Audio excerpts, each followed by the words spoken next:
احنا بنشكر الدكتور علي في كل الفعاليات اللي هو بيعملها وتجميع الاطباء البيطريين سواء كان في مسابقات قرآن او في الام المثاليه. طبعا هو مش اختيار بس الثلاث طبيبات ام مثاليه، هو انا اعتقد ان جميع الامهات مثاليات. لان الام هي الوحيده اللي بتضحي. يمكن تضحيه الاب ما تبقاش ظاهره قوي زي الام.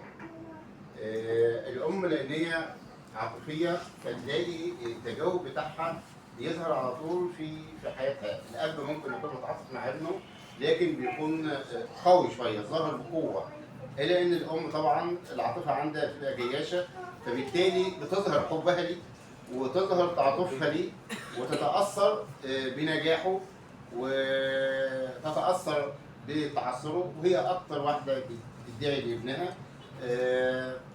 احنا يعني كأبناء وآباء، كأبناء طبعا حاسين قد إيه أمهاتنا الله يرحمهم يعني تعبوا جدا عشاننا، وقد إيه كانوا بيضحوا، قد إيه بتبقى هي سعيدة لما تلاقي ابنها سعيد، وتبقى حزينة لو ابنها حزين. ففي مرة من المرات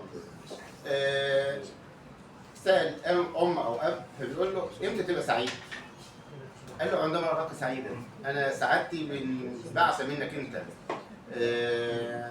فبنشكر طبعا كل الأمهات وبنشكر الدكتور علي مرة ثانية ونشكر مجلس النقابة طبعا على كل الجهد اللي هو المبذول ده، وإن إحنا مهما نعمل ومهما نقول عمر ما نوفي حق الأم.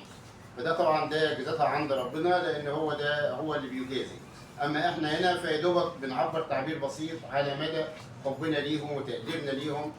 فربنا يبارك فيكم الامهات اللي موجوده، وربنا يرحم الامهات اللي هي